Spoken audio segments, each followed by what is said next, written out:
Good morning and welcome to Today on Saturday. I'm Tracy Grimshaw. Coming up soon on the program, we'll meet Sheikh Ahmed Deedat, the Muslim missionary who chose Good Friday to deliver a message many Christians regard as an affront. First this morning to a story that has scandalised local church leaders this Easter weekend.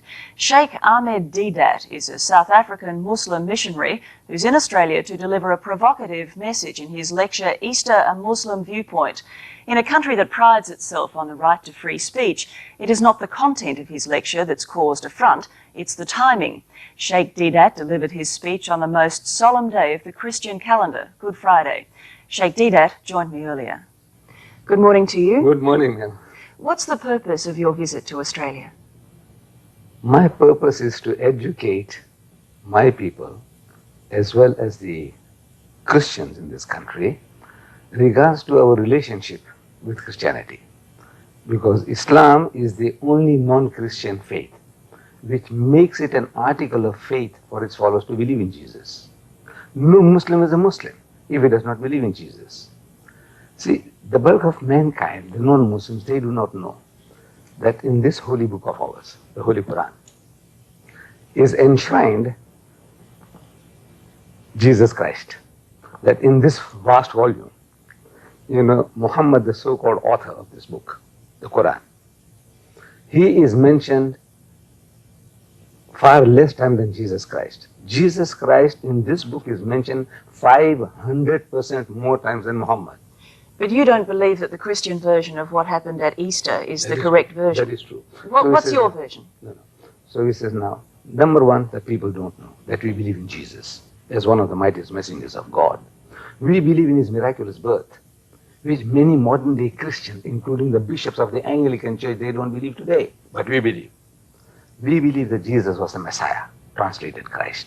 And we believe that he gave life back to the dead by God's permission, and he healed those born blind and the lepers by God's permission. And we believe that God took him up and he's coming back. Now, all this the Christian doesn't know. He only knows that, we disagree with what we disagree with. He says, now, what is the reason? Why is it that we want to be different? We want to be funny? What makes the Muslim different from the Christian? But you don't believe that Jesus died and was resurrected at Easter? Right.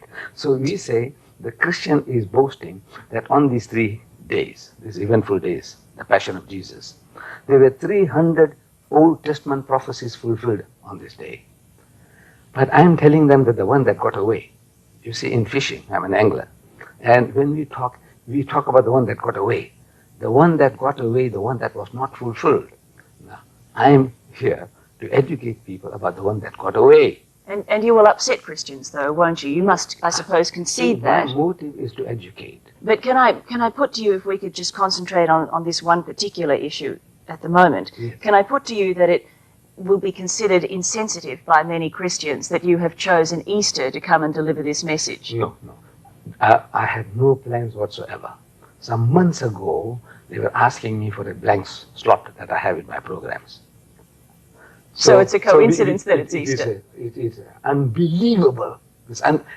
My very first major lecture happens to be on Good Friday. Extraordinarily unbelievable. It's extraordinary. But coincidences do happen. But now, to me, this is the most appropriate subject for the day.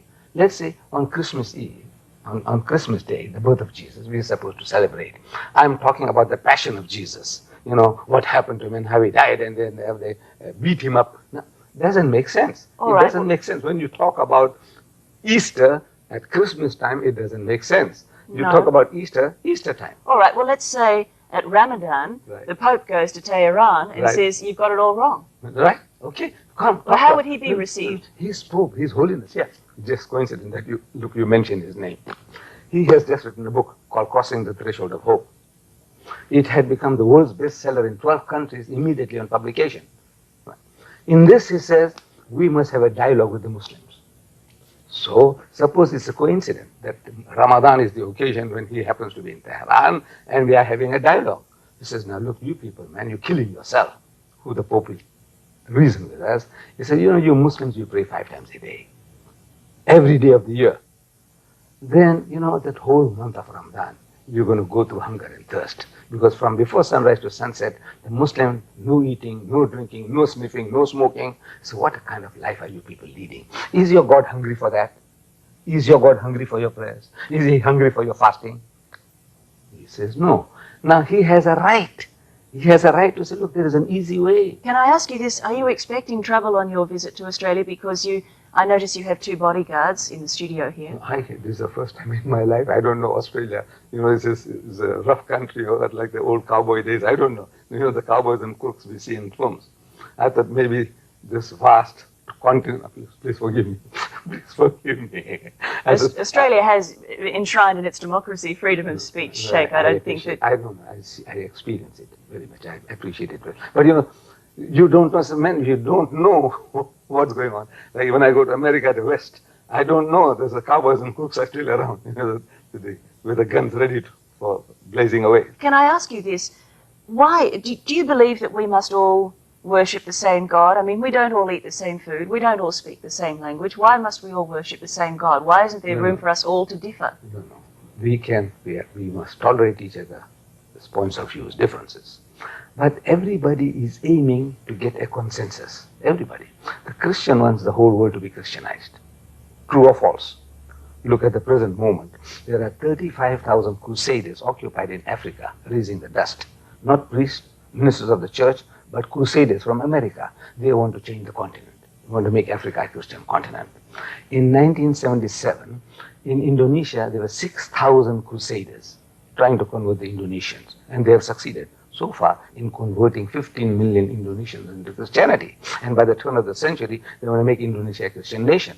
Now, this is an aim, a noble aim from the Christian point of view. Similarly now, since Christianity is a missionary religion, Islam also is a missionary religion. As much as the Christian is out to share his faith with the rest of mankind, we also want to share our faith with the rest of mankind. And Islam, I don't know whether you know, is the fastest growing religion in the world.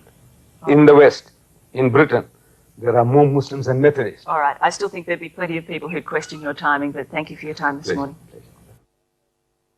A controversial South African Muslim missionary visiting Australia has found reason to thank his critics. Sheikh Ahmed Deedat says those who've criticized the timing of his first Australian lecture have done him an enormous favor. One opponent, the head of the Wesley Mission, says an anticipated attack on Christianity on Good Friday is scandalous. As he embarks on his first Australian tour, Sheikh Ahmed Deedat says he hopes to educate Muslims about Christianity and Christians about Islam. This Good Friday, what they're talking about, these things didn't happen.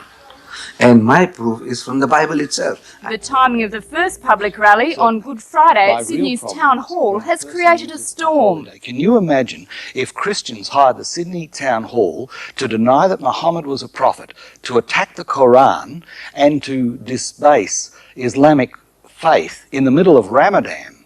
What would happen? I'll tell you what, I would have to join Salman Rushdie. Tour organisers say they hope Reverend Moyes will meet the Sheikh to discuss the differences between the two religions. But we are not attacking, we just want to explain. Whether you believe or you not, it is up to you. The Sheikh believes Reverend Moyes has done him a great favour. Look, if he had ignored me, your newspapers and your radios and your TVs would have never known that Deedat had come and gone. The New South Wales Ecumenical Council declined to comment on this sensitive matter, saying it does not want to inflame the relationship between Christians and Muslims, particularly at this holy time.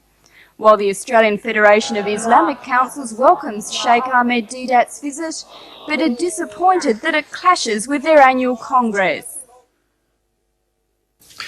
Plans for a Muslim lecture to be held at the Sydney Town Hall on Good Friday have sparked a religious row. South African Muslim leader Sheikh Ahmed Deedat has offered Christian church leaders the chance to join the theological debate, but they've rejected it because the event coincides with one of the holiest days in the Christian calendar.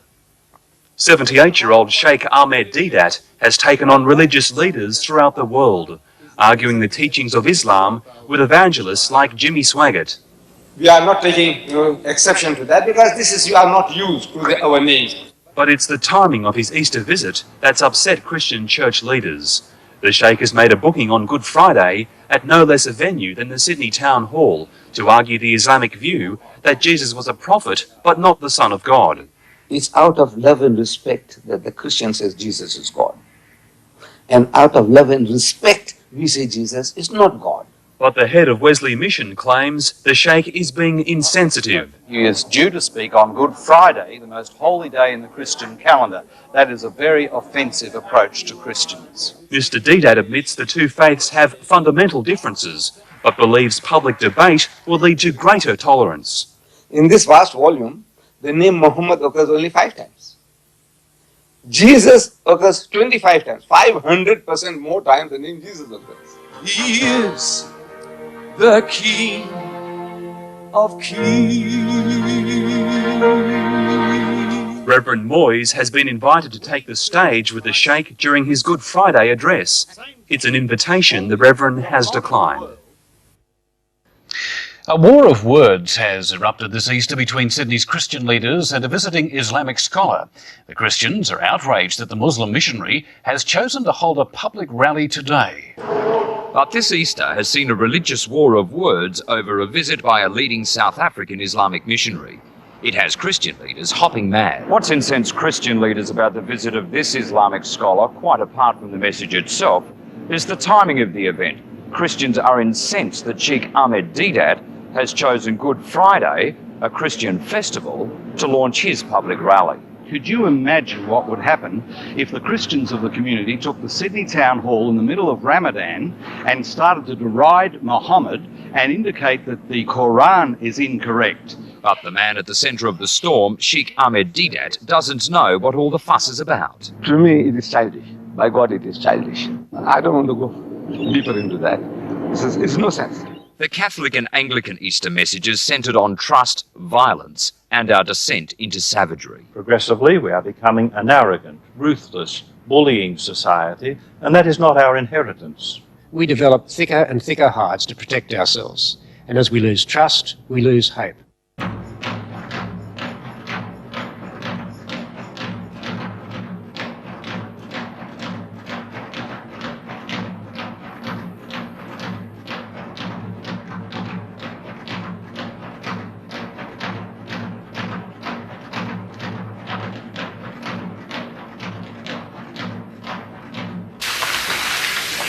من الشيطان الرجيم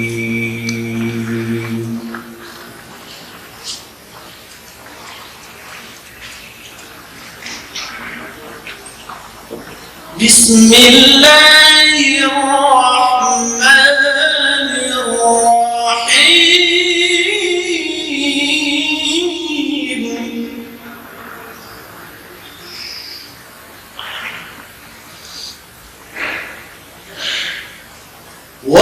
وقولهم إنا قتلنا المسيح عيسى ابن مريم رسول الله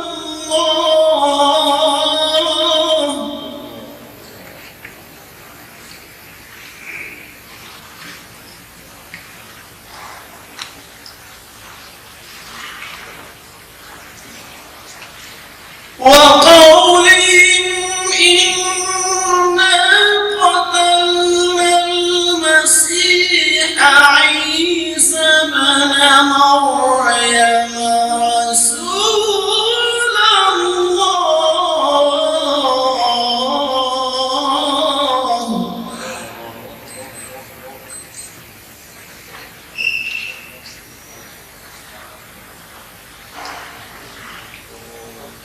وما قتلوه وما صلبوه ولكن شبه لهم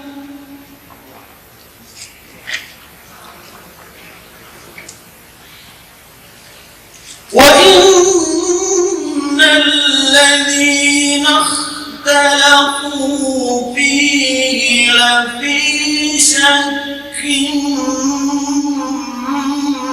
منه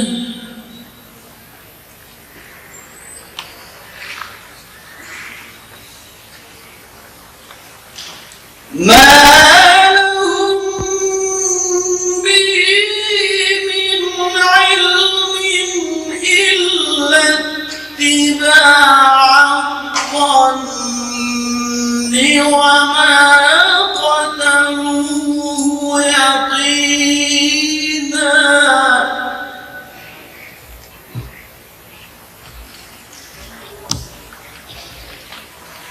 بل رفعه الله إليه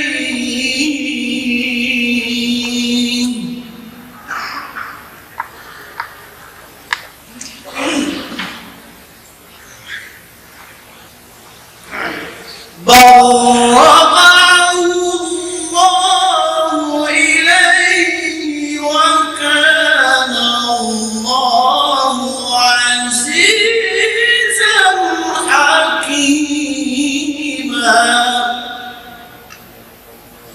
صدق الله العظيم.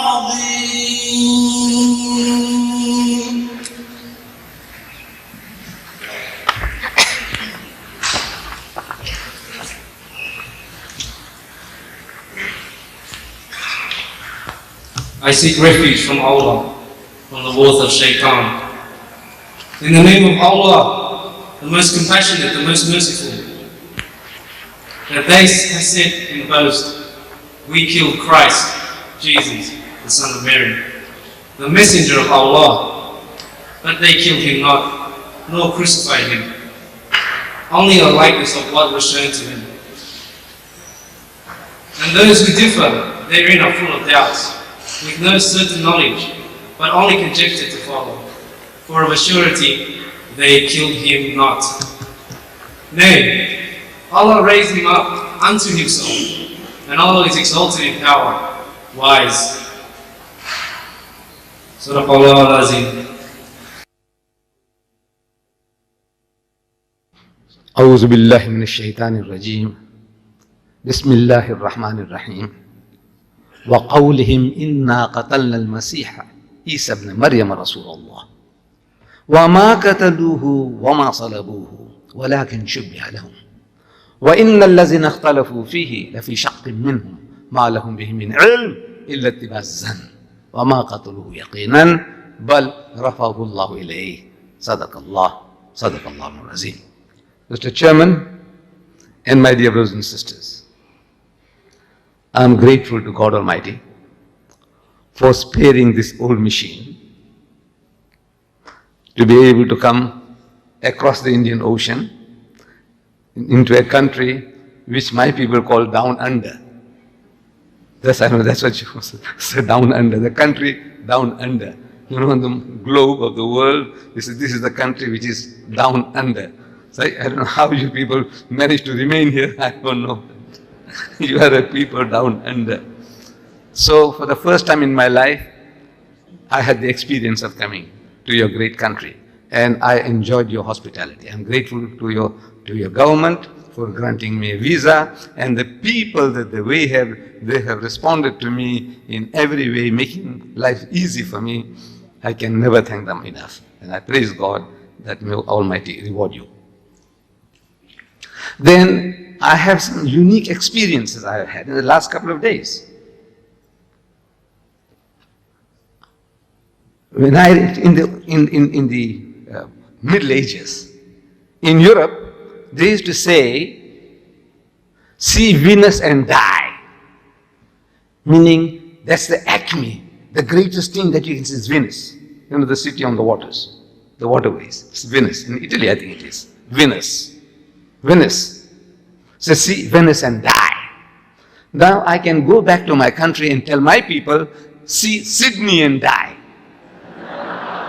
No.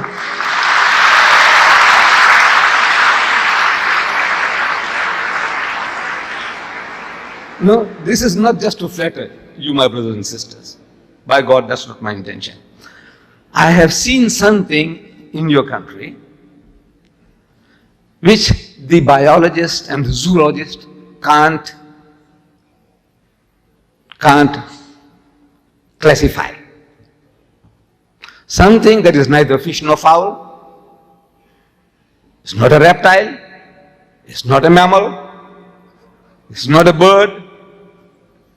What is it? What is it? I saw and I glorified God.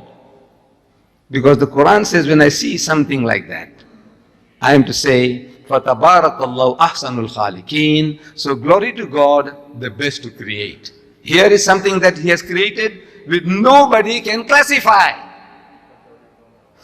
And you have it on your doorstep. What is that?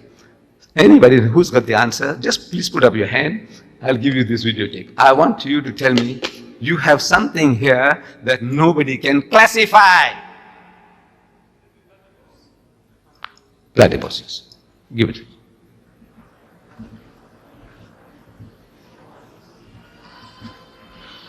Yes, it's a platypus.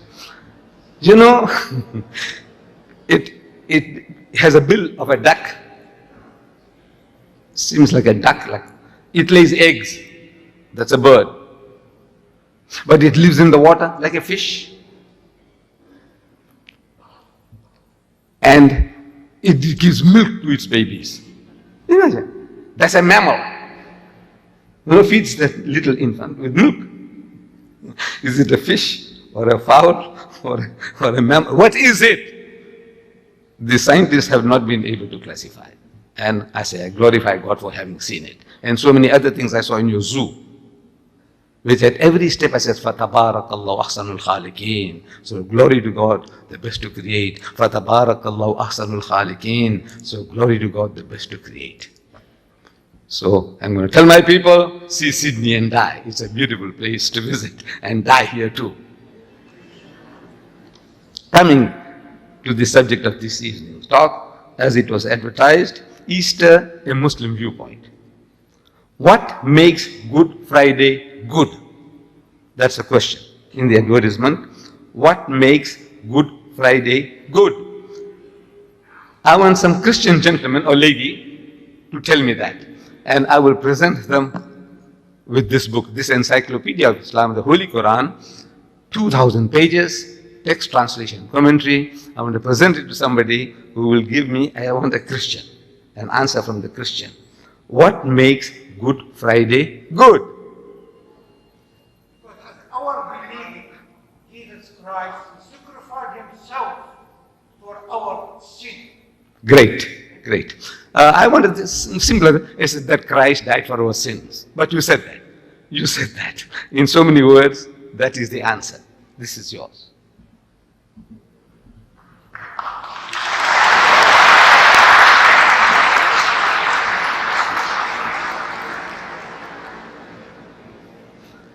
Now, I'm told by learned men that in these 3 critical days of Easter, Good Friday, that Saturday and Sunday, these 3 days, there were 300 prophecies were fulfilled. In the death and resurrection of Jesus Christ, 300 Old Testament prophecies were fulfilled. Now, the subject this evening is the one that got away. You see, I'm an angler, catch fish. And the greatest thrill is in telling people, say, well, I brought these few fishes, for the wife to fry. We enjoy it. But you see, the one that got away, the one that I didn't catch, it was such a big blob, That, the thrill, the one that got away. So I said, here is the fish that got away. And that fish happens to be a whale of a fish. You have heard about Jonah and the whale. Who doesn't know? Jonah and the whale. Everybody knows, even little children. You know Jonah and the whale. So, but the whale that got away, Jonah's whale, got away. You see, the only prophecy made directly by Jesus Christ about what was going to happen. And in that, he gave the example of Jonah. You see, it's funny in nature of man that when a man of God comes along to save mankind from perdition, mankind has a tendency to put obstacles in their way. They want that man of God to show them a sign, some miracle, some circus tricks. Do something, man, that which I can't do, then I think I'll give you credit that maybe you are a man of God. That is the sickness of man. Instead of listening to the man, what the man is telling you, whether it's good or bad, no. I want you to perform some tricks. Can you stand on your head? Can you stand on your head? Can you put your legs in the air? What? Can you stand on one hand? No, this is what mankind is looking from this man of God. So we find this sickness, it's common in the Holy Bible, in the New Testament, in the Gospel of St. Matthew. We read that when Jesus Christ claimed that he was the Messiah, the anointed one, translated Christ, the Jews were not satisfied with his bona fide. So they came to him. Matthew chapter 12, verse 38, 39, 40. They come to him and they say, Master, to me sarcastically. They were sarcastic. They didn't mean it. Master, in the Hebrew language, Rabbi, Maulana, Sheikh. This is what they said. We would have a sign of thee. We want you to show us a miracle to convince us that you are the genuine man of God. This was uncalled for. So Jesus reacts very strongly, very strongly. He said, an evil and adulterous generation seeketh after a sign, and there shall no sign be given unto it. An evil and adulterous generation. In modern language, I don't want to use modern terminology for that. You can think as you like. An evil and adulterous generation seeketh after a sign, and there shall no sign be given unto it, except the sign of the prophet Jonah. For as Jonah was 3 days and 3 nights in the belly of the whale, so shall the Son of Man, meaning himself, so shall the Son of Man be 3 days and 3 nights in the belly of the earth. The only sign, the only miracle I'm giving you about my bona fide is the sign of Jonah. The miracle of Jonah is my miracle. And I'm asking again, what was that sign? If any Christian can tell me that, I have another volume to give away. I want a Christian to answer that. What was that sign? The sign of Jonah. What was that sign? Any Christian, please, put up your hand, and I will call you. Maybe you are right. You might have it at the first shot. Any Christian to tell me what was that sign? The sign of Jonah. Nobody? One second. Just my son. Stand up.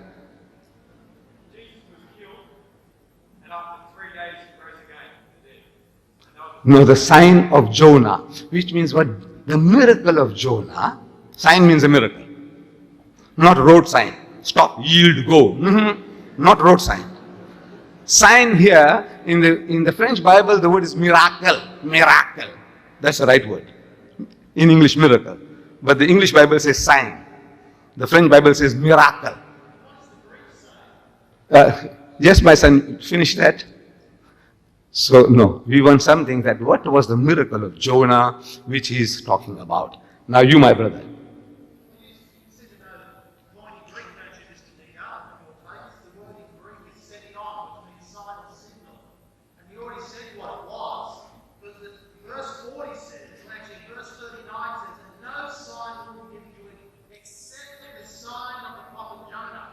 Then he goes on to explain what that is. For as Please, brother, stand. Because I was looking at the brother behind you when you were talking. I was thinking, I said, how is it that he's able to speak without moving his lips?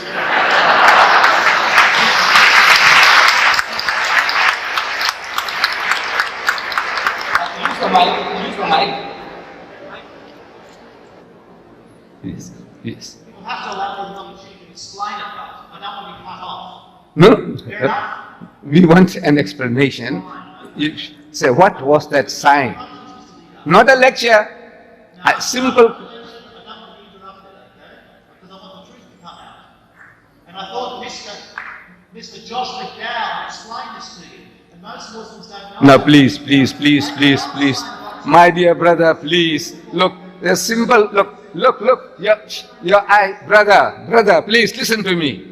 Listen to me. Look, there was a gentleman, straightforward answer. There was another gentleman, straightforward answer. Now, you bringing, wait, listen to me now. You talking about Josh McDowell. Do these people know about Josh McDowell, what you're talking about? So, the scripture, I quoted you the verse, and it said, listen to me. Listen to me. I said, Jesus said, my sign is a sign of Jonah. What happened to Jonah is my miracle. His miracle is my miracle. I'm asking, what was that sign? You don't have to read it to me. I know your whole Bible upside down.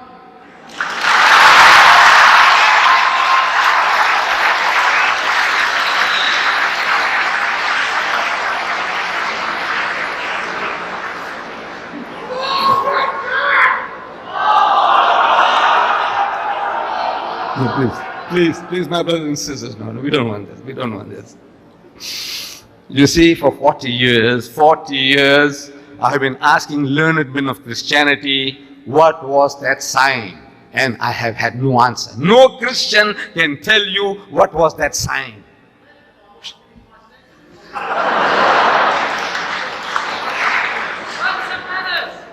Please, it's enough. What was that sign? I said, you see, very easy. Very easy. You have to go to the book of Jonah. The sign of Jonah, you have to go to the book of Jonah. But it's a bit difficult. You see, the book of Jonah in the Bible is only one page. In 1,000 pages, to find that one page is difficult. You know, to look for that one page in 1,000 pages, it is difficult. But you don't have to go there. If you went to Sunday school, little children, they know the story of Jonah. Jonah and the whale. Everybody knows.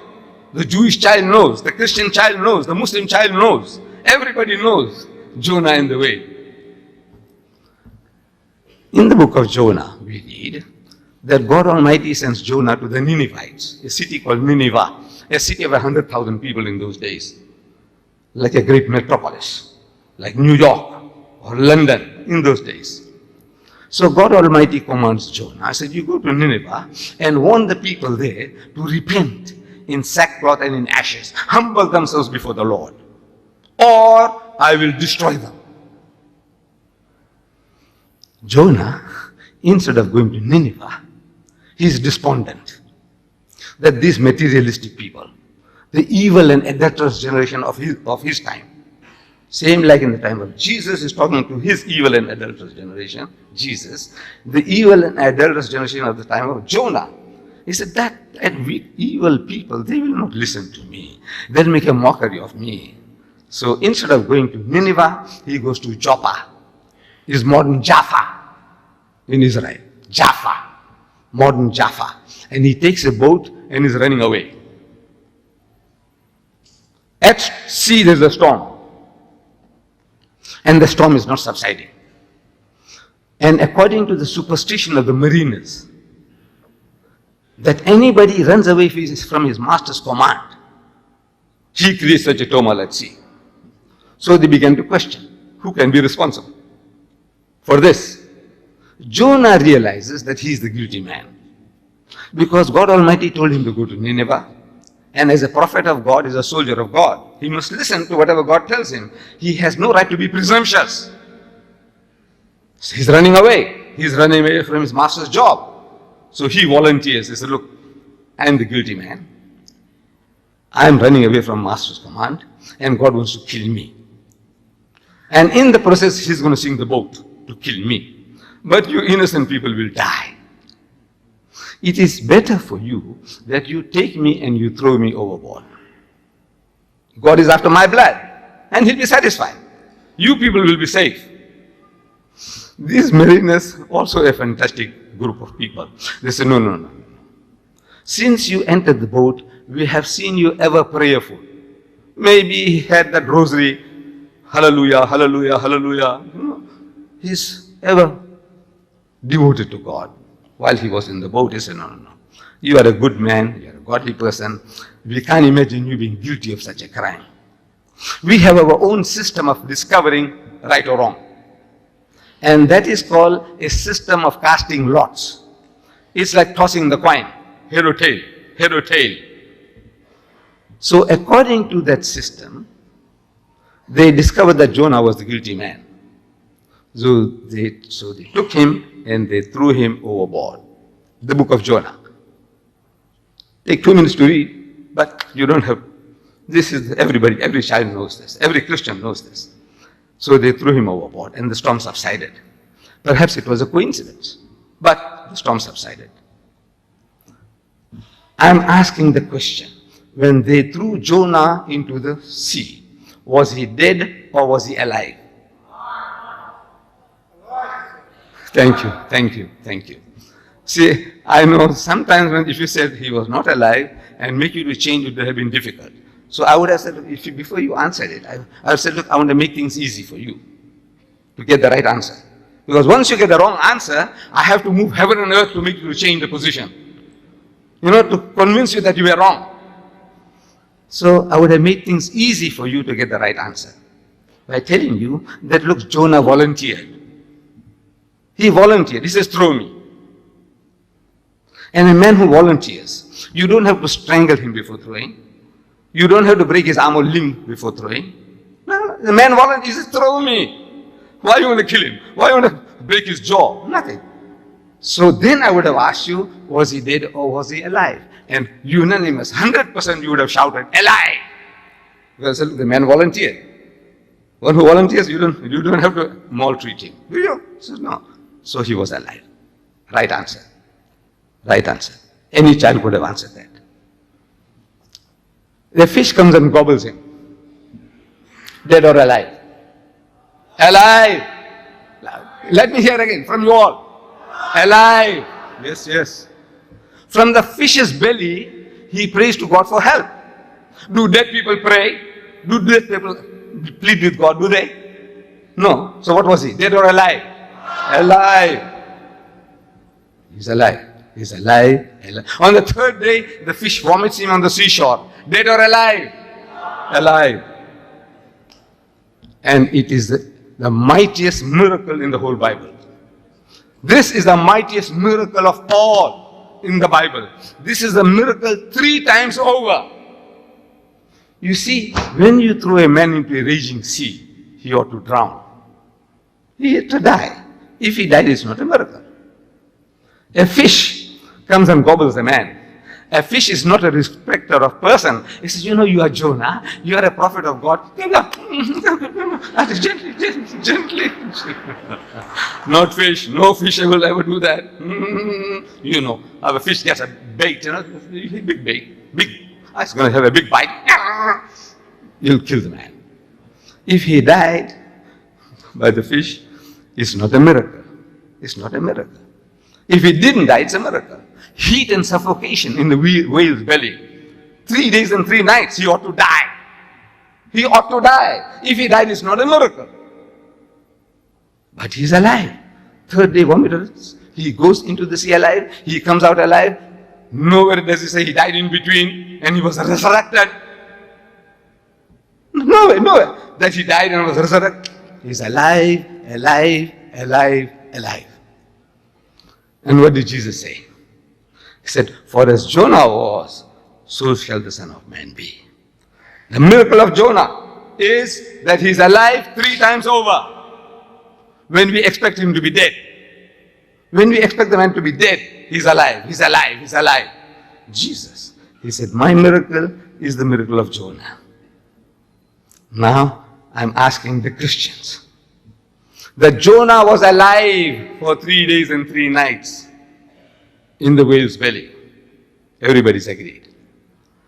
And I'm asking the Christian that Jesus, for the same period of time, was he dead or was he alive? According to your church.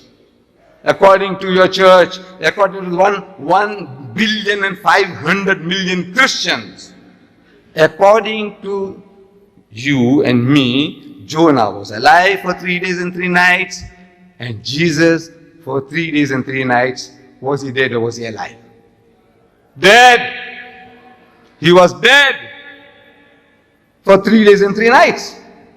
I'm asking the Englishman, please, sir, tell me in your language, Jonah is alive, Jesus is dead. Is that like Jonah or unlike Jonah in your language? No, this is your language. Look, you people taught me English. The Britisher. He conquered my country, India. He ruled my country, India, for 150 years. And I was born a British subject. And I carry a British passport, 69-year-old. A passport which is 69-year-old. I'm 78 now. 69-year-old passport I got. And I was telling people in London in the Royal Albert Hall that I'm more British than most of you. Because, which guys at that time, about 65. I got a British passport of 65 years old. How many of you are 65 years old? So I have been a Britisher for 65 years then. I'm a Britisher, got a British passport. And you people taught me English. So I'm asking the Englishman, in your language, is this like Jonah or unlike Jonah? Thank you. Thank you, my brother. No, thank you. No, thank you, my brother. It's unlike Jonah. So, if it's unlike Jonah, then either he was bluffing the people. No, it's Jesus. He is telling he will be like Jonah, and you are telling that he was unlike Jonah. So either he was lying, bluffing, deceiving the people, or you have misunderstood. One of the two. Either he was lying, he was bluffing his way through, or you have misunderstood. Tell me, which is it? Either he was lying, or you have misunderstood. I would say he was not lying. I can't believe that this mighty messenger of God, Jesus Christ, who occupies such a high position in the house of Islam, that he is one of the mightiest messengers of God, we believe. Jesus.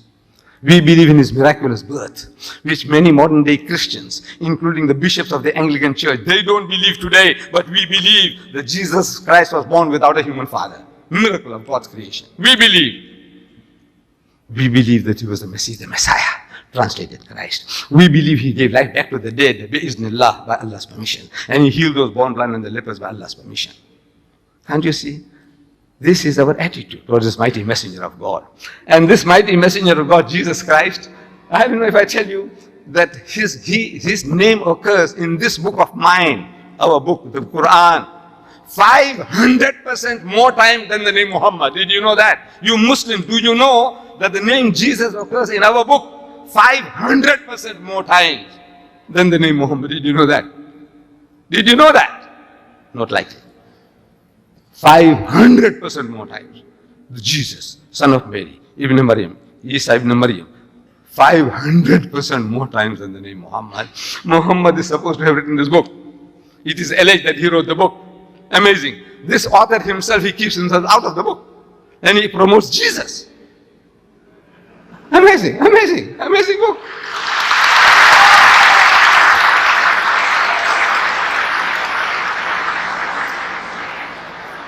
Just by the way, His Holiness the Pope, John Paul II, he has just written a book called Crossing the Threshold of Hope by Pope John Paul II. It became the world's bestseller in 12 countries immediately on publication. In 12 countries it became the world's bestseller. In this book, he has some beautiful things to say about Islam and the Prophet Muhammad. But there is a chapter he has here in the book about Mary, the mother of Jesus. And the title of that chapter is Mother of God. Mother of God. That's the title. The title in the book, he calls Mary, the title is Mother of God. And he's talking about having a dialogue. So if I had the opportunity of meeting His Holiness, I would have asked him, Your Holiness, you know, this Mother of God of yours, how many times is she mentioned in your book, the Bible? How many times? And I believe he's not expected to know that. And there isn't a Christian who can give me now. I give you, if I keep on giving this Quran away, I'd rather give you $50. Any Christian who can tell me how many times Mary, the mother of Jesus, is mentioned in your book? $50. Put up your hand, please. I don't want anybody to shout. Just 1 second. Give somebody else a chance if there is. How many times is Mary, the mother of Jesus, mentioned in your Bible? Put up your hand. Be fair to everybody. Anybody? No, let's try. Yes, my brother. I said a Christian. I want a Christian to answer that. Please. Give the Christians a chance. Nobody there? Yes, my brother. Sir, I want to ask you a question. No. Why are you managing our money, sir, in this missionary? Why is that, sir? Is the money is not involved, sir? Not involved, sir. My dear brother, simple question, simple. No, I was not trying to score any points. I said, how many time is Mary, the mother of God, your mother of God, Mary, how many times is she mentioned in your book? I said the Pope is not likely to know that. It's not a part of his training. I don't blame him for that. I don't blame him for that. But I'm telling you now, there isn't a Christian born who can give me that offhand. There isn't. My brothers are walking away. They're walking away. Welcome to them. That's a prerogative. Your privilege. You are not forced to come and listen. If you think it's too heavy for you,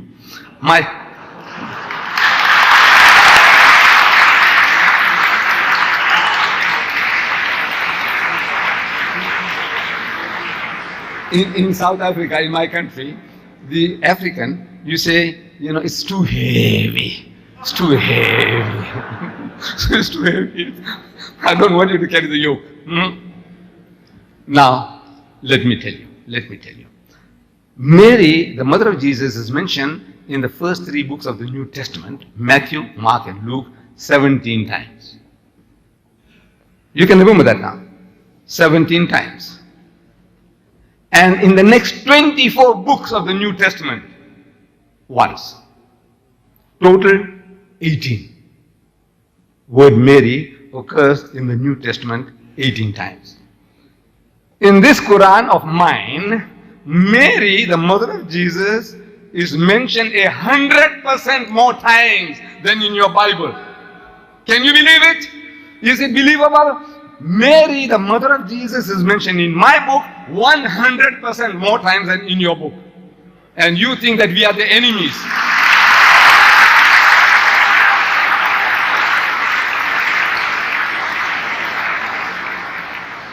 Actually 32. Actually 32.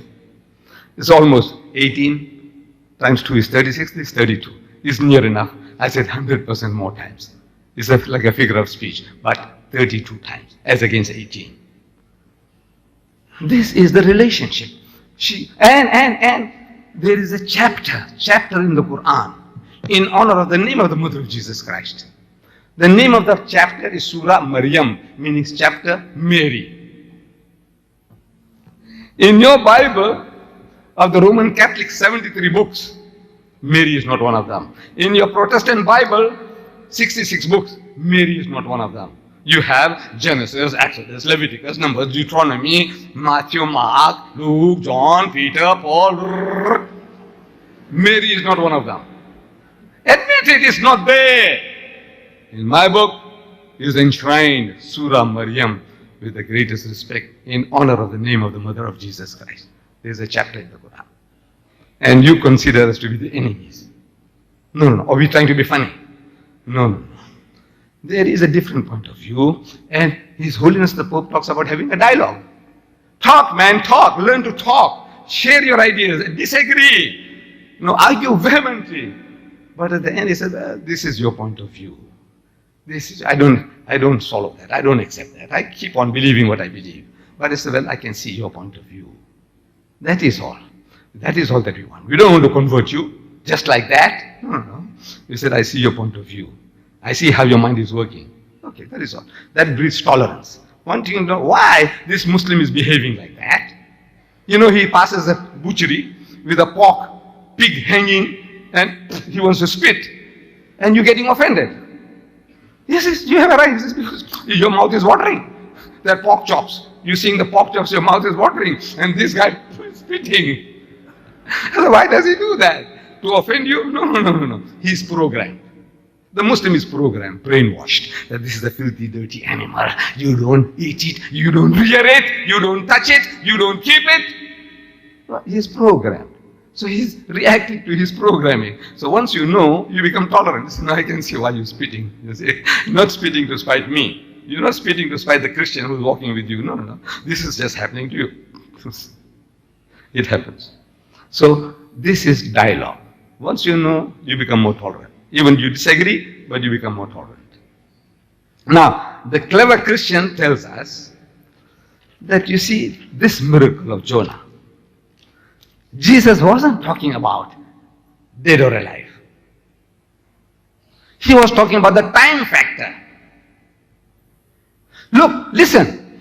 Jesus says, for as Jonah was 3 days and 3 nights in the belly of the whale, so shall the Son of Man be 3 days and 3 nights in the belly of the earth. He uses the word 3, 4 times to emphasize is a time. This is the important thing, the miracle. I said, what is miraculous about a time factor? The miracle is when you expect a person to die and if he doesn't die, that's a miracle. Time, whether you're in prison for 3 days or 3 weeks or 3 months and you come out alive, so what? That's not a miracle. The miracle is when you expect a man to be dead and he's alive. That's a miracle. But he said, no. Drowning man clutches at straws. And drowning women also do the same. Something to hold on to. Clutching straws. So he says, it's a time factor. I said, all right, let's examine that. Did he fulfill that? He said, yes. How? Again, bankrupt. I'm telling you, I'm talking from experience. Therefore, I'm talking, I said, come, let's have a dialogue. Your bishops and popes, His Holiness the Pope, I said, let's have a dialogue. It's a long story. It's another story, another lecture about dialogue between me and the Pope. It's another story. But I said, come, let's talk, man. Your bishops and your archbishops, come talk. Talk to me. Argue and debate with me. Let the people listen and let them make up their minds where truth lies. So it's a time factor. So I'm asking, when was he crucified? Good Friday. Good Friday. He said, Friday. What makes Good Friday good? He said, because Christ died for our sins. When? Friday. Right? Yes, Friday. That's what makes Good Friday good. I said, when was it? In the morning or the afternoon? So the clever man tells me it was in the afternoon. It was about 3 o'clock that he was put on the cross. And no man is expected to die within 3 hours on the cross. It was supposed to be a slow, excruciating death. That was the purpose. Not for killing a man. The Phoenicians had pride. Spearing the man, he died too soon. Drowning the man, he died too soon. Boiling water, boiling oil, died too soon. They wanted somebody to die slowly. The guy is lingering on and on. 3 days, 4 days, 5 days. Times history records, up to 6 days the guy would be alive on the cross. It was to be a slow, lingering death. That was the purpose of crucifixion. But they say he died. Okay. So before evening they brought it down. And the Bible tells us the Jews gave him a Jewish burial bath. The ghusl we give to the dead. Then they put 100-pound weight of medicines around him. Like we put camphor to the deceased. 100 pounds weight to put that plastering, 100 pounds. That's what the Bible says. 100 pounds weight. That's what the Bible says. 100 pounds weight was plastered around him. And they put shroud around him and they put him into a sepulchre. Sepulchre is not a grave. It's not a grave. It is a big roomy chamber. According to Jim Bishop, a Christian author, in his The Day Christ Died, the name of his book, he said that this tomb was 5 foot wide by 7 foot high and by 15 feet deep. It was like a big roomy chamber with a ledge or ledges inside. So they put him into that sepulchre. And they put a stone in the opening. And they went away. And there was a storm, thunderstorm, lightning, earthquake. Shh. Everybody would enjoy a Roman holiday. Everybody runs away home. You don't want to get wet. an earthquake. Sure. All these things to chase people away. Giving helping hands if they were there to help him, to secure him, to save him. All right. Let's not go into details. So by the time they brought the body down, hurry. They were in a hurry to put him up. Now in the Bible, and they were in a hurry to bring him down because of the Sabbath. Because on Friday at sunset, it is the Sabbath. Yom Sabt. It's the night comes first, then the day. In Islam, night and day. Ramadan starts. See the moon? Night. Ramadan first night. You see the moon? Ramadan starts. You see the moon? Stop fasting. Same thing to the Jews. At sunset, the day changes. Not the Westerner, 12 midnight. Damn it all, you wait till midnight to see the day is changing. But that's your system. That's your system, 12 midnight. You say now it's 1 a.m. 1 a.m.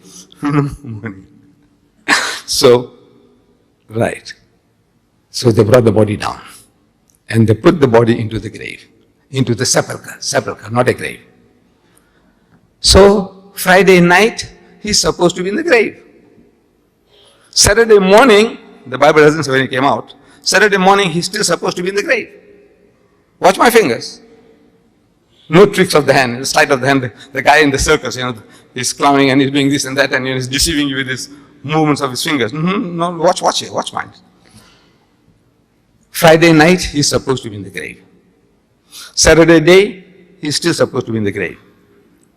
Saturday night, he's still supposed to be in the grave. Sunday morning, the first day of the week, when Mary Magdalene goes to the tomb is empty. This is exactly, I'm reading your Bible, word for word, verse for verse. Friday night, he's supposed to be in the grave. Saturday day, he's supposed to be in the grave. Saturday night, he's still supposed to be in the grave. Sunday morning, the first day of the week, Sunday morning, not Monday. Sunday morning, the first day of the week, when Mary Magdalene goes to the tomb is empty. So I'm asking, how many days and how many nights? Come, look. It's very simple. Well, by God, if your eyes are not, you're not short-sighted, you can see. How many nights and how many days? Huh? 2 nights and a day. Look, Friday night, Saturday day, Saturday night, Sunday morning, he's not there. 2 nights and a day. What did he say? For as Jonah was 3 days and 3 nights in the belly of the whale, so shall the Son of Man be 3 days and 3 nights in the belly of the earth.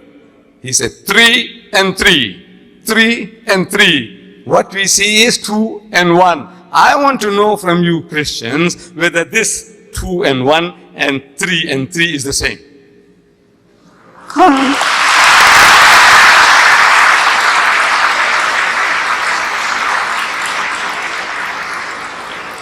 Do you know even an Einstein can't help you? No Einstein can help you in this. Look at this man, simple exercise. 2 nights and a day. He said 3 and 3. 3 and 3. He repeats it 4 times. And he's only giving you 2 and 1. Again, he let you down. Look, there's something wrong. That's what the Muslims are trying to tell you. There's something wrong with your reading of this. I'm not saying that your Bible is false. This is wrong. No. I don't say that. I said, you English people, man. You English speaking people, you gave me your Bible in the King James Version. And I like that English. I liked it. I like it. And now I read that Bible you gave me. And I see that is exactly opposite of what you're telling me. Believe me, exactly opposite of what you are trying to tell me, I read it. And that's how I understand. So I'm asking you, is like Jonah or unlike Jonah? Is this 3 and 3? Is this the same as this? I'm asking you. What? I'm trying to be clever. Funny. No, that's what I said. Look, this is what you are telling me. I read this. This is what I find here. You explain that to me now. You explain that to me. As a Sunday morning, first day of the week, Mary Magdalene goes to the tomb. So I'm asking, why did she go there? The Bible says to anoint him. The Hebrew word anoint is masaha.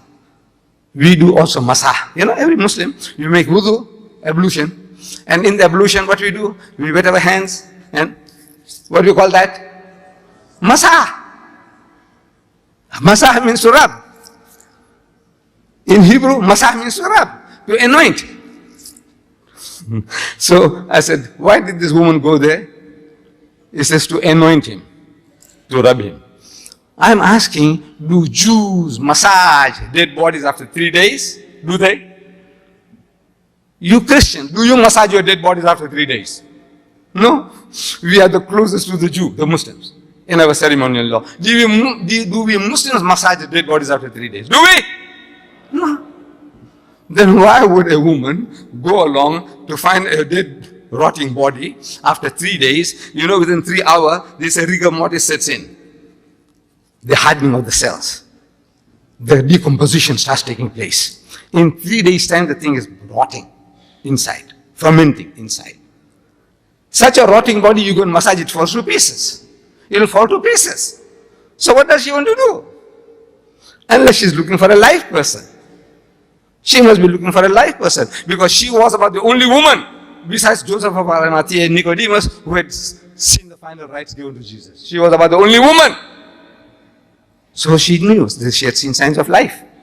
If at all, if the crucifixion took place, as they say, that she had seen signs of life. That after 3 days she is returning to give him treatment.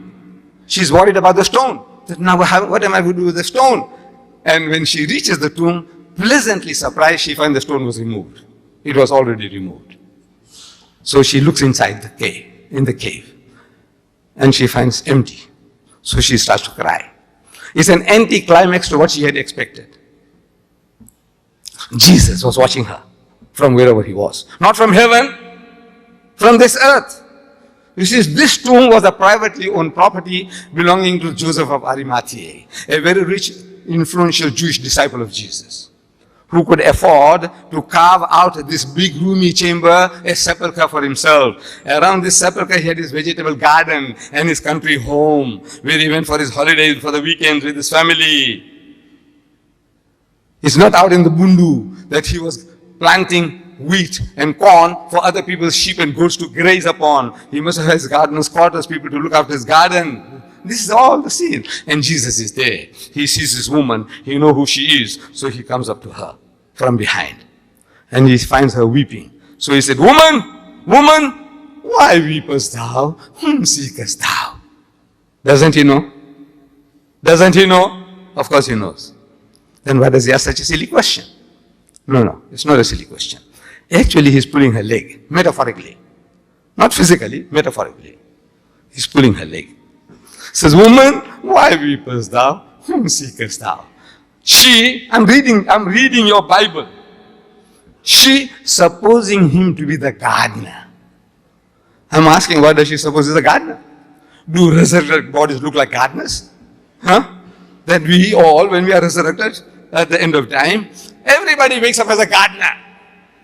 So the wife doesn't know that whether it is a husband or father or grandfather, everybody is a gardener. Her son, she doesn't know who's who. Is that how it is? No, the resurrected bodies will be yourself. Everybody will be able to recognize you. It will be the real you. So why does she suppose he's a gardener? I said, because he's disguised as a gardener. Why is he disguised as a gardener? What for? I say, because he's afraid of the Jews. Why is he afraid of the Jews? I say, because he didn't die and he didn't conquer death. Had he died, and if he had conquered death, there's no need to be afraid anymore. Because the resurrected bodies can't die twice. You ask me, who says that? I said, your Bible. Paul says, it is ordained unto all men once to die, and after that the judgment. You can't die twice. So if he had conquered death, no need to be afraid, because nobody can kill him anymore. But he had escaped death by the skin of his teeth. If he gets caught, they'll make doubly sure, the Jews make doubly sure that they kill him. So he's disguised as a gardener. She's supposing him to be the gardener. Says, sir, if you have taken him hence, tell me, where have you laid him? To rest, to relax, to recuperate, not where have you buried him? So that I might take him away. I, alone, one frail Jewess, carrying away a dead rotting corpse of at least 160 pounds, not like me, I'm 200. Not like me. Jesus, sturdy, muscular young man, 160 at least. With 100 pounds weight of medical, make him 260. Can you imagine this Jewess carrying this rotting corpse like an American superwoman? You know, she could do. I said, take him and carry him and take him where? Bury him as who dug the grave. To bury, carrying is one thing, 260 pounds. Maybe this superwoman, she can do it. But to bury him, she'll have to dump him in a hole. Does it make sense? She's going to dump him in a hole. Does that make sense? No. She's talking about that I alone might take him away for treatment, to look after him. Come on. My dear brothers and sisters, look, each and everything, every verse I'm telling you now, I give you 30 different reasons from the Bible that Jesus didn't die. He was alive. 30 different reasons from the Bible. I have written a book called Crucifixion or Crucifixion. I don't know whether it's available in this country, but you write to me, you should get it. Or in my volume 2 of the choice, you should get it. I can see the enthusiasm among my Christian brethren. I would rather give them the chance to ask questions. And there are 2 mics available. There's one on this end and on this other end. I want people to queue up, and then we will ask one at a time, one to the right, one to the left, one to the right, one to the left. But give our Christian brothers a preference, that's all. You Muslims also have a right to ask questions, but give our Christian brethren a preference to ask questions first. Mr. Chairman, thank you.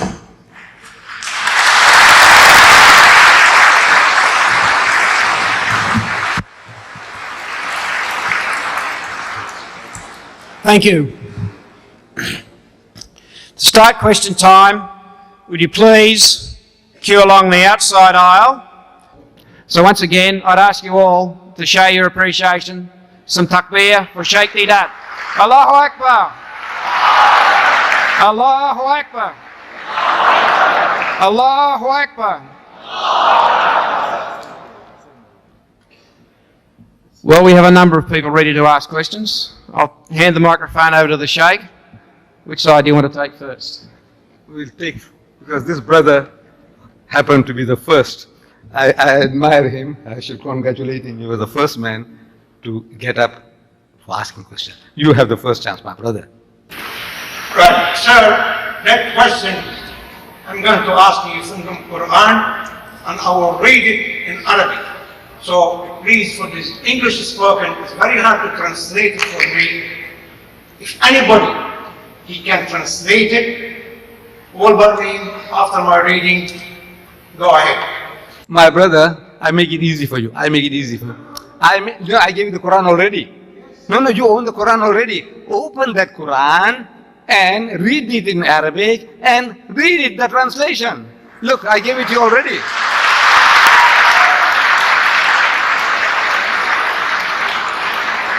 Be fair. Look, I give you time. I give you chance. I give you a chance. You get that Quran, find that verse, read it in Arabic, and give them the translation. You do that.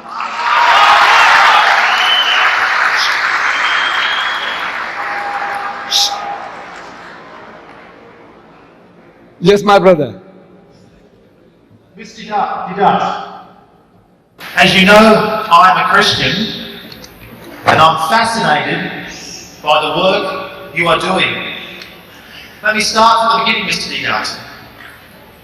In your Afrikaans Quran, the one written and printed and revised recently by you and your Islamic Propagation Centre in South Africa, there are 2 key verses, Surah 355 and Surah 5120, which talk about Jesus.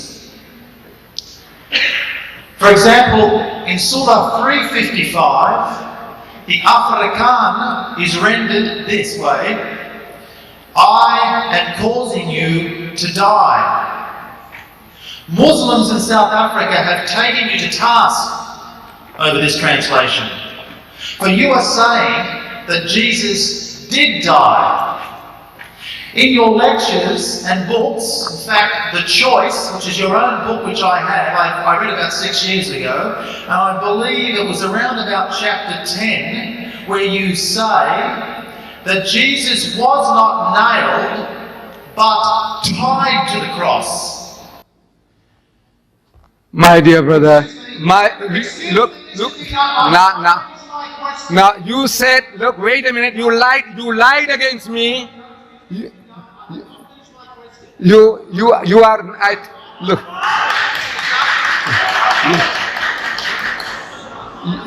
You lied against me. More than one lie you uttered already. I'm telling you, you lied against me more than once already, and I will not allow you to continue lying.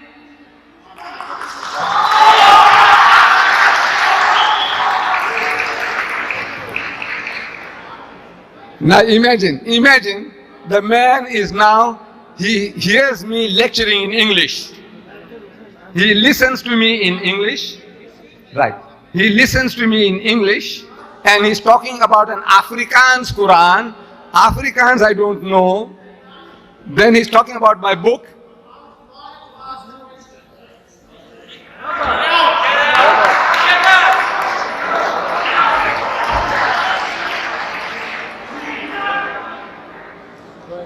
Yes, my brother. No. Where is my brother with the Quran? Huh? He fled. You mean he fled? Look, Allah made it. Allah set him up to answer the question right and get the Quran. Look. It's not planned by me. I don't know who the man was. He put up the hand. I said, yes, you. He gave the right answer. I gave him the Quran. Look at it. Look at the setup. This is how God works. He is the first man to ask question. He wants to read it in Arabic because he's an Arab. Okay, he's entitled to. Now he wants somebody to translate for him. So why do you do that? You got the Quran already.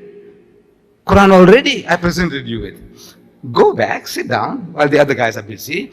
Find that verse, and you come out and you read the Arabic and you read the translation. Can anything be fairer than that? No. But you see, it's a kind of, I don't know what to say. This spirit that they have, that spirit deserts them. So out they go.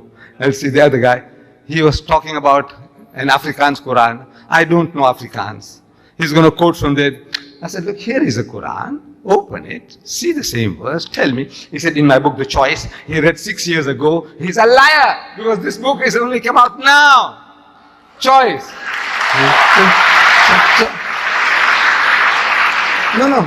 Lies upon lies. So I said, now look, here's my brother. You talk about the choice. Here's the choice. Find that chapter and verse where I say Jesus died, that he was not nailed, but he was tied. Did I say that? I'm saying these are the Christian theories. One Christian sect or denomination says this, the Jehovah's Witnesses say that. These are your theories. These are your artists who are drawing these drawings about Jesus being nailed, Jesus being tied up with ropes. That's not mine, so I give you the choice. I said, the Jehovah's Witnesses, no, he was put on a stake, and he was standing like this, no, not like that. I said, look, these are the choices I'm giving you in my book. The choices I'm giving you in my book. Now you take the choice. What happened? Because your Christians are telling me all these variant things about what happened to Jesus. Now he said, I said. I said, no, I didn't say that. You said, I said, in the choice. I said, here's the choice. Come on, find it and read it to the people. No, the man, amazing. Yes, my son. All right. First of all, I just wanted to say, you were referring to many of us Caucasians as Englishmen. I've been here for 200 years and I'm Australian, so I'm not an Englishman. That's just the one-up point there. So don't freak out too much over that. Second one was,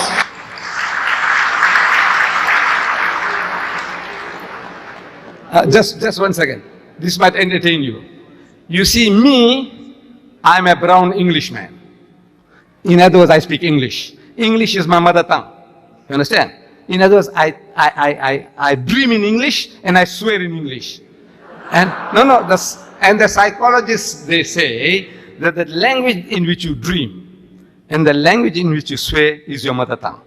You Indonesian, you say Indonesian, okay. I say, in what language do you dream? In Dutch? If you're dreaming in Dutch, no, the Dutch ruled you for 300 years. maybe, you got some Dutch blood in you. So I said, you dream in Dutch? He said, yes. And you swear in Dutch? He said, yes. I said, that's your mother tongue. You are ashamed to say that, but that's your, me. I dream in English and I swear in English. So English is my mother tongue. So I'm a brown Englishman. So from that point of view, when I said Englishman, English-speaking people, whether you are American, I say you are an Englishman, English-speaking person. From the language point of view, I'm describing the people, Englishman.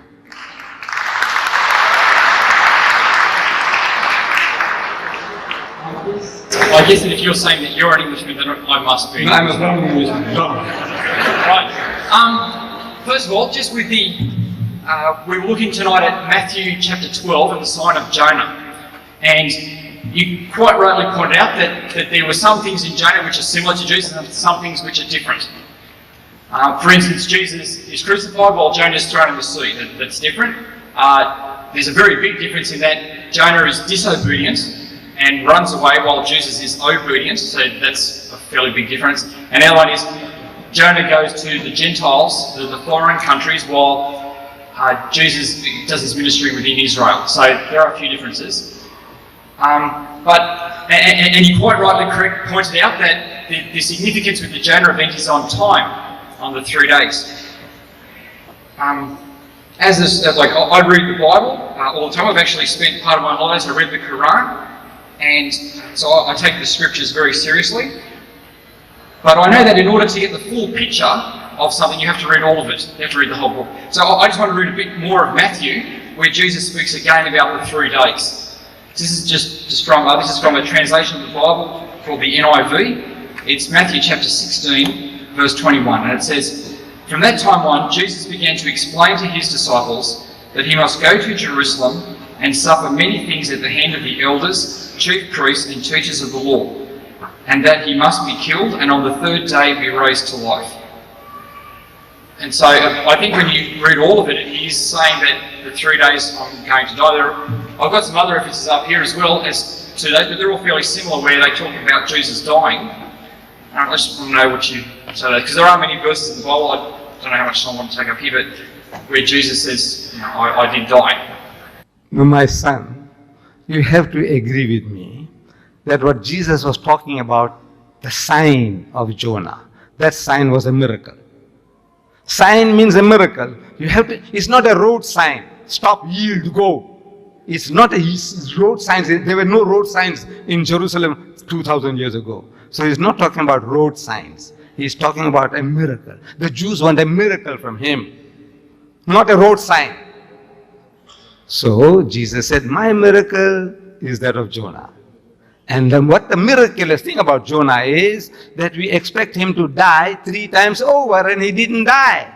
You see, if I had a gun and I lose my temper and put 6 shots through you, through your heart, and it's shattered and you die, is that a miracle? Is that? But those 6 shots tearing your heart to pieces and you laugh. It's a miracle? Yes, yes, that's a miracle. That's a miracle. 6 bullets I put through your heart and you still laugh. That's a miracle. I'll be terrified of you. Do you know that? If that happened, I'll be terrified of you. So Jesus is talking that, look, the miracle mine is that of Jonah. What happened to him is going to happen to me. What happened to Jonah? We expect him to die. We expect him to die at every step. If he died, it's not a miracle. Jesus, if what they tell us about him, he also supposed to die. He is expected to die. If he died, it's not a miracle. If he died, what they did to him, and if he died, it's not a miracle. If he didn't die, it's a miracle. So I'm asking, he said, I will be like Jonah. Jonah is alive, you agreed, and Jesus is dead. And that is in your language of the Englishman, it is unlike. In Zulu, I'm asking the Zulus, Goguba Jengo Jonah. He said, just like Jonah. So I'm asking the Zulu, is this Jengo Jonah or Ngai Jengo Jonah? Is this like Jonah or unlike Jonah? And they say it's unlike Jonah. I'm asking the Afrikaner, one Suas Jonah. You know, like Jonah, Suas Jonah. I'm asking the Afrikaner, is this Suas Jonah or Ni Suas Jonah? In Arabic, it says, Ya mu'allimun nuridu an nara minka ayatan. فأجاب وقال لهم جيل شرير وفاسق. Very strong. In Arabic, this statement of Jesus is very, very strong compared to the English.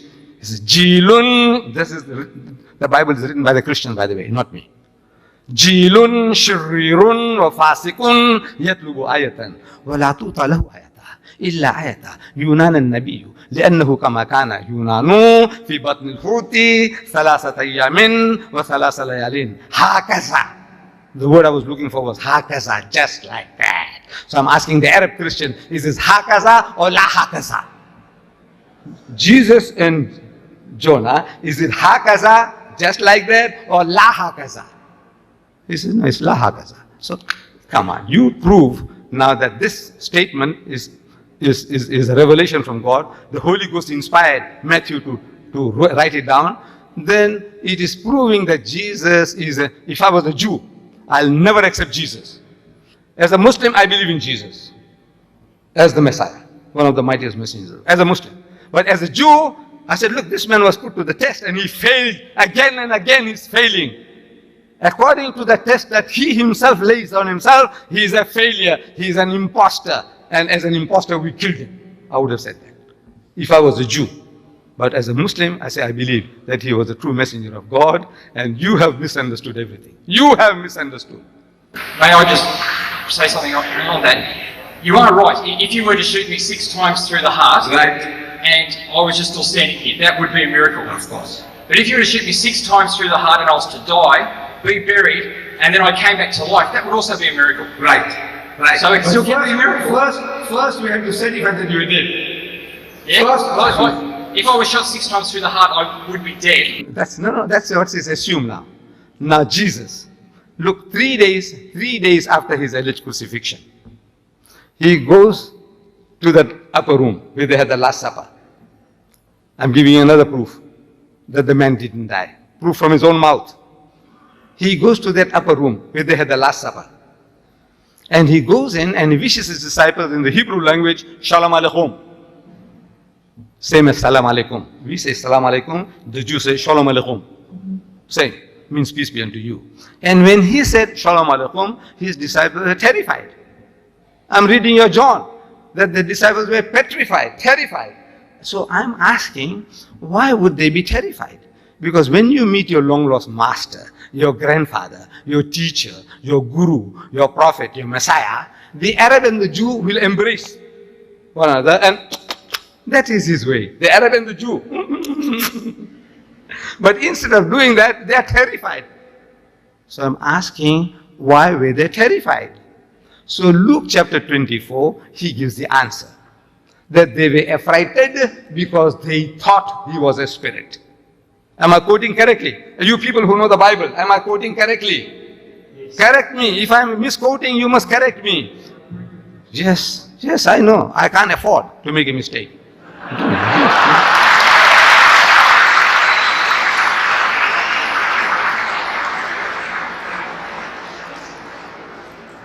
So I said, why would they think? And they thought he was a spirit.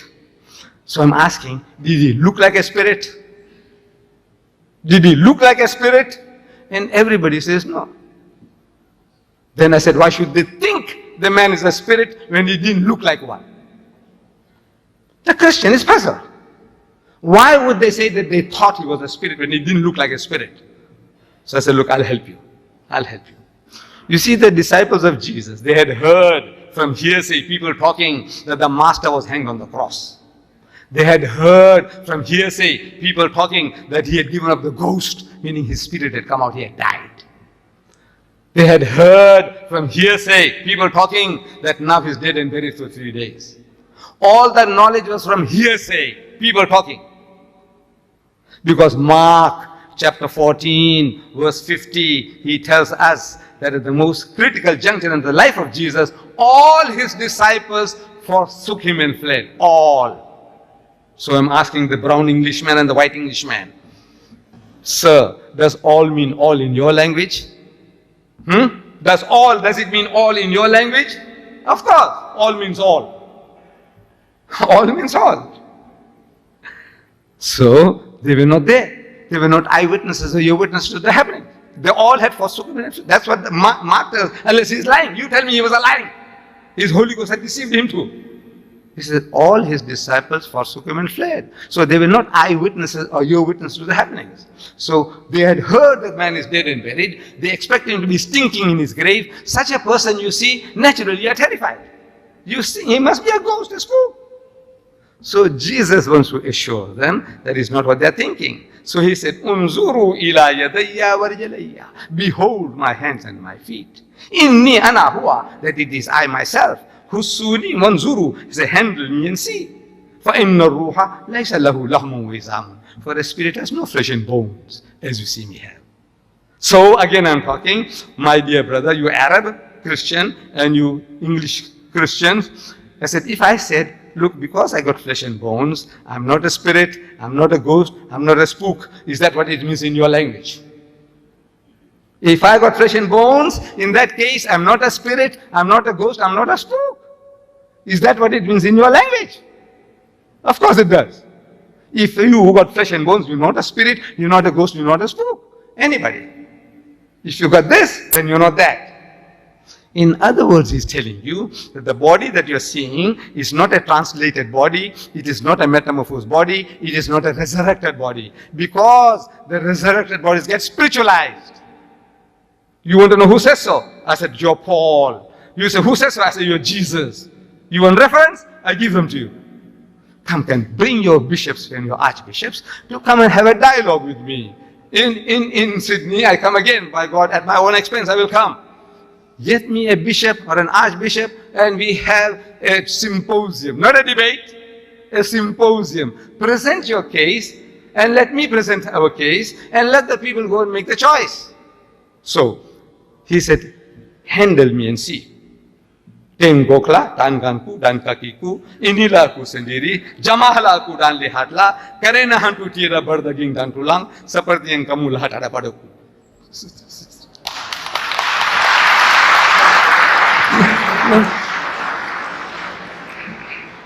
So they felt him. I'm reading your Bible. And they felt him. And they believed not for joy. It means they were overjoyed and wondered.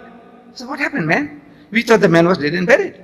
So he says, Aindakum hahuna ta'am. Have you got here anything to eat? فَنَاوَلُوهُ جُزْءًا مِّن سَمَكٍ وَشَيْئًا مِّن شَهَدِ أَسَلٍ فَأَخَذَ وَأَكَلَ قُدَّامَهُمْ. And they gave him a piece of broiled fish and a honeycomb. And he took it and he ate in the very sight to prove what? There is a ghost. Is that how you prove you're a ghost? You're a spook. Huh? You eating broiled fish and honeycomb. They're feeling you. And they say, no, they wondered, say, man, I thought the man was dead. He's alive. Hooray, he's alive. And eating broiled fish and honeycomb to prove what? He's a ghost, he's a spook. Man, every verse that I can quote you from the Bible, I said, every verse you have misunderstood, my brothers. You Englishmen, you brown Englishmen, and you white Englishmen, whether you call yourself American, you speak English, you are an Englishman. And I want to say, come, talk to me in English. Talk to me in English. And I show you that each and every verse you have misunderstood. Every verse you have misunderstood, my son. Okay, my son? Thank you, my son. Yes, my son.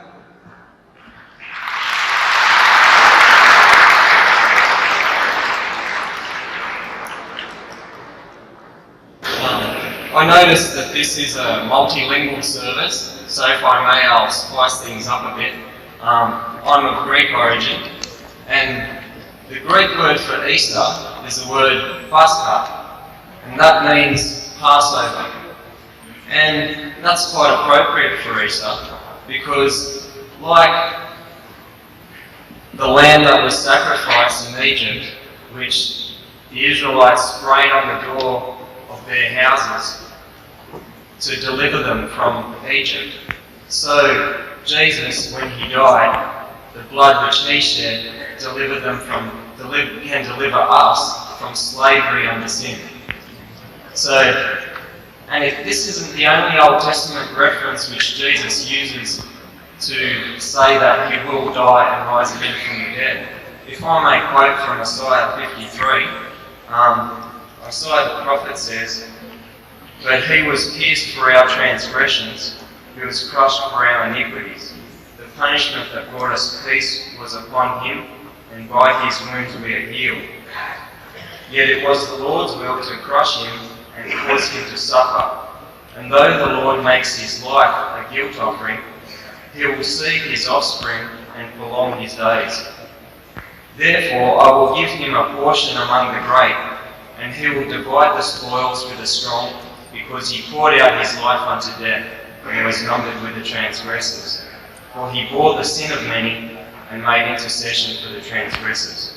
Now, I've quoted 3 verses there. They're not consecutive. You may read the whole chapter if you like, but I just thought that these verses illustrate that Jesus would die as a sacrifice for sin, and that not only die, but rise again for life, rise again in life. So my question is, why don't you encourage people to read the Bible for themselves rather than emphasising your own books?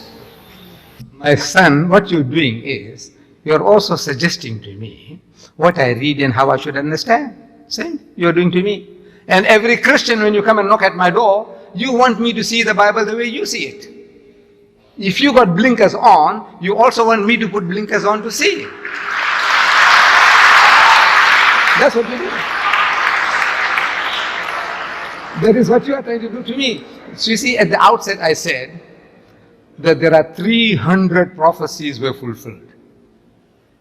But I said the whale that got away, that whale came from the mouth of Jesus. Jesus spoke about Jonah and the whale. That miracle he didn't fulfill. Now man, you bring 1,000 prophecies to say it was justified. I said the one that Jesus gave himself with his own mouth. Matthew chapter 12, verse 38, 39, 40. Now I want you to explain that the sign he gave, that Isaiah, so and so, nothing at all. He said, this is the only miracle I'm giving you to the Jews, that what happened to him is going to happen to me. Did that happen? That's all. Did that happen? In a court of law, if a man had made certain utterances, I said, this is the promise he made. Did he fulfill it? Again and again he is failing, according to your explanation. When I say yours, I mean the Christian explanation. He is failing again and again. So, as a Jew, if I was a Jew, I read your book, I said the man was an imposter and he deserved to die. If you had escaped death by the skin of his teeth, I said if we can catch him again, we will crucify him a second time. If I was a Jew. According to his own words, he is failing again and again. You justify that, or you get your bishop, your Greek bishop. Tell him, if he knows English, he said, look, this man is prepared to come over all the way at his own expense from South Africa to have a dialogue in an open field where we can get 50,000 people. And present your case, man. The thousands of Muslims will come and listen to your arguments. And of course, thousands of Christians will also listen to our arguments. So I want to do that, if you can. Get one of your Greek bishops, because I can see the English-speaking bishops are shivering. They are jittery. Maybe the Greek, the ancient Greece, he might be bolder. Try and get some Greek bishop. Okay? Okay, miss? Yes. 300 were fulfilled, I agree. I said the whale that got away. What have you to say to that? That you allowed this whale fish to get away out of your net. You are a very unfortunate creature, man. You're going to catch little fish. When you're the whale, you allow such a big thing to get away from your hands. That's what happened. This is what, according to your scripture, Jesus failed again and again to support you. He's not supporting you. He's supporting me. Right. There'll be last 2 questions. No, finish now. Last 2 questions. This lady here and one more from this side, if there is. Only last 2 questions. You must appreciate that this is an old machine, 78-year-old. And I have come across those time barriers, please, have a little mercy on me. Not I'm trying to run away, but this, after all, the body, there's a limit to what it can take. Last 2 questions, this lady here and one more. Thank you, my sister, please. I thank you that I have the privilege to be here tonight to listen to you. I haven't read the Quran. You stimulated me. Perhaps I should read the Quran. But I would like to know what you believe with the ascension of Jesus. Do you believe that he actually lived So then what happened to Jesus if he lived? If he did not die, if he lived? No, the Quranic ayah, the verse that I read to you, the last expression I said was, Bal rafahu Allahu ilayh. But Allah took him up to himself.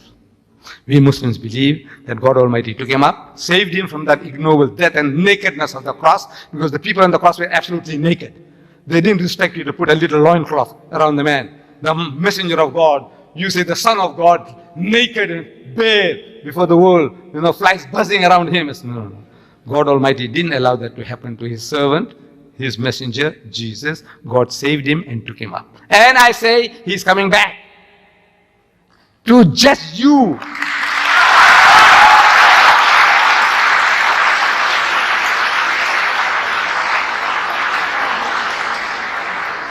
He is coming back. To do what? We Muslims, we believe and we claim that Islam is the culmination, the fulfillment of all of God's revelation to man. All true guidance, all guidance is given to us. We don't have to learn anything new from Jesus or Moses or Muhammad anymore. Whatever God wanted to give, He's given it to us. So what is Jesus come and do? I says, no, He's coming along to rectify you. And He's telling you in the Gospel of St. Matthew, He says, many will say to me on that day, in His second coming, on His return, and many will say to me on that day, Lord, Lord, did we not prophesy in Thy name, and in Thy name cast out devils, and in Thy name do many mighty works? They're going to ask Jesus, didn't we do all these things? We built hospitals, orphanages, and we looked after the Aborigines, and we looked after the Maoris, and we looked after the Indians. Yes, all these things we did. We educated all these fools, we civilized them, we cultured them, we did all the things. So did we not prophesy in Thy name, and in Thy name cast out devils, and in Thy name do many mighty works? What does Jesus say to that? He said, I never knew you. He said, depart from me, ye that work iniquity. You are evildoers, you are evilmongers. Amazing. You who are working in the name of Christ, looking after the lepers, looking after orphans, Mother Teresa, wonderful work she's doing. By God, I tell you, I bow my head down out of respect for her. All the wonderful things you people are doing. The way you look after the animals, animal conservation, to preserve life. Fantastic things you are doing. But for human beings as well, what you are doing. And that's what you're going to say to Jesus. I'm asking the Christians, answer. You know why? Because you call Him Lord. He is not your Lord. He is not your God.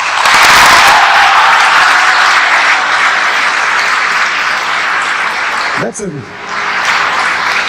That is the reason. He's telling you, come, come, come. I'll teach you how to pray, and pray like this. And He puts the words in your mouth. Like a little baby, like a little child. Pray like this. Oh, our Father, which art in heaven. Our Father, which art in heaven. Including Judas, because Judas was in the group. He's the father of everybody, the sinner and the saint. He's the creator, Lord, cherisher, sustainer. Call Him Father, okay. Oh, our Father, which art in heaven, hallowed be Thy name, Thy kingdom come, Thy will be done on earth as it is in heaven. Where did He say the Father of Jesus Christ in heaven? Or Jesus Christ my Lord in heaven? Where? He said, this is how you pray. But you have forgotten that. You're worshipping Him instead of worshipping the Father. Did you say, the lady, did you say you got the Quran? You have a Quran? You stimulated me to read.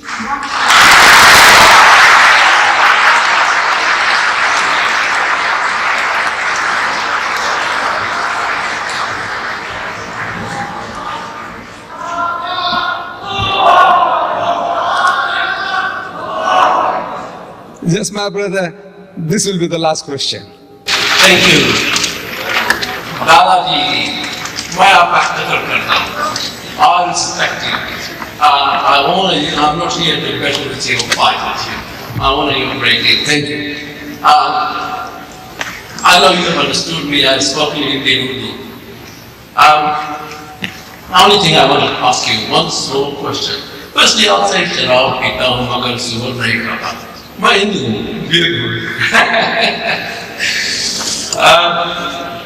Well, you said that Christ lived for 1.5 days, according to what I read in the Bible during my school days, was he rose on, was it on the third day? He said 3 days, the third day. He rose on the third day and ascended into heaven. But according to your country, I'm British born, but I'm not Indian born Indian. According to your country of origin, the people claim that Christ lived there with them after rising for 15 years or something and built St. Thomas Church. Or enhanced that, I don't know. What sort of comments do you have, Dalali?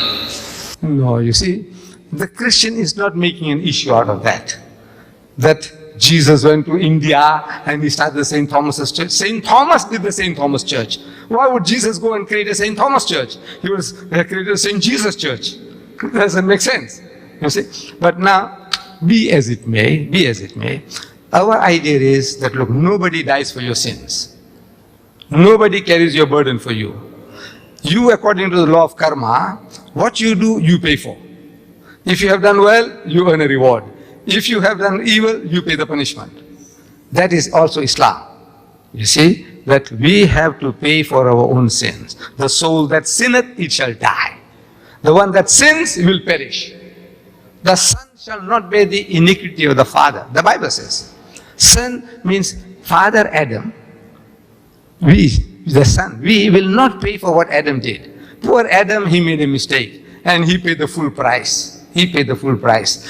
We, his children, will not be questioned. He says, your father Adam, you know what he did? So God punishes us for that. He said, no, he won't do that. Neither the son bear the iniquity of the father. The father shall not bear the iniquity of the son, neither shall the son bear the iniquity of the father. God Almighty will not ask Adam, he said, look at your children, 25 million sodomites. You call them gays in America. God will not ask Adam, and he will not ask us what Adam and Eve did. The soul that sinneth, it shall die. That is the law of God. But if the wicked will turn from all the sins that he has committed, means ask for forgiveness and repents and do that which is lawful and right, he shall surely live. He shall not die. That is Islam. That is Islam. You pay for your sins, I pay for mine. Nobody pays for anybody's sins. But the Christian believes that somebody must pay for his sins. So he wants to pass the buck on to Jesus. Make things easy for himself. He can do what he likes, but Christ paid for it. And Jimmy Swaggart, he said, the greater the sin, the greater the redemption. What kind of redemption is it? Jesus Christ. I stole somebody's pin. And Jesus pays for that. For my parking ticket, he pays for that. What has he done? But for Hitler's sins, on account of him, 14 million people died in the Second World War. If Jesus pays for that, that is something. If he pays for Peter Sutcliffe, he raped and ripped 13 women, and Jesus pays for that, that will be something. Get the idea? The greater the sin, the greater the redemption. What philosophy is this?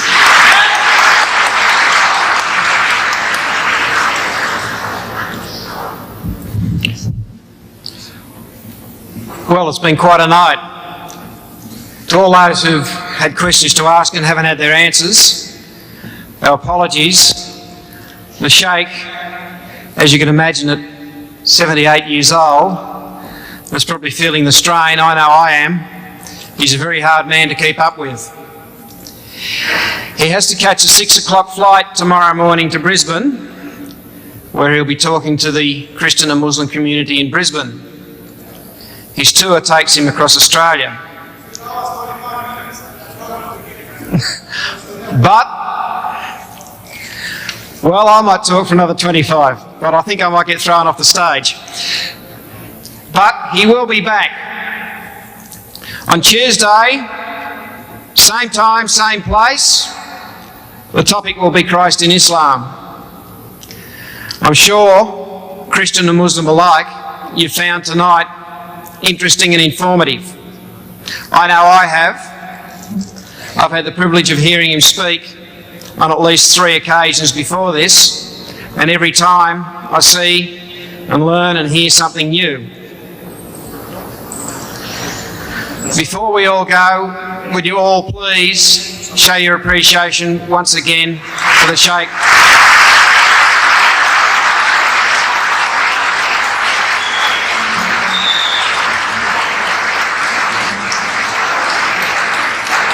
His promoters say he's bigger than television evangelist Billy Graham, capable of pulling crowds of 30,000. He's 78-year-old Sheikh Ahmed Deedat, an Islamic scholar who spent almost 40 years travelling the world, upholding and defending the Islamic faith.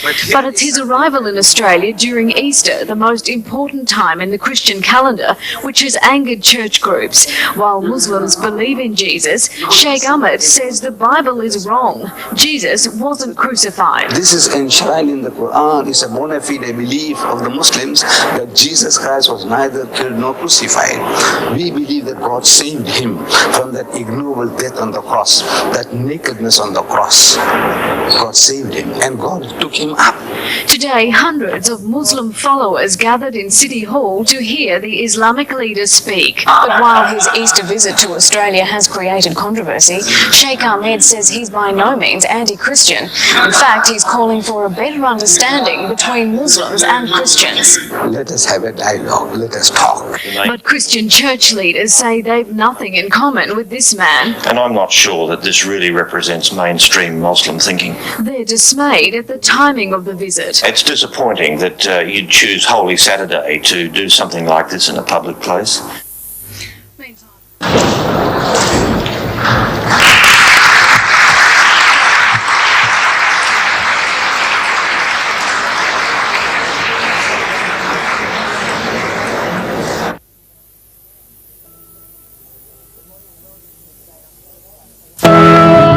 Good morning and welcome to Today on Saturday. I'm Tracy Grimshaw. Coming up soon on the program, we'll meet Sheikh Ahmed Deedat, the Muslim missionary who chose Good Friday to deliver a message many Christians regard as an affront. First this morning to a story that has scandalised local church leaders this Easter weekend. Sheikh Ahmed Deedat is a South African Muslim missionary who's in Australia to deliver a provocative message in his lecture, Easter, a Muslim Viewpoint. In a country that prides itself on the right to free speech, it is not the content of his lecture that's caused affront, it's the timing. Sheikh Deedat delivered his speech on the most solemn day of the Christian calendar, Good Friday. Sheikh Deedat joined me earlier. Good morning to you. Good morning, ma'am. What's the purpose of your visit to Australia? My purpose is to educate my people as well as the Christians in this country in regards to our relationship with Christianity.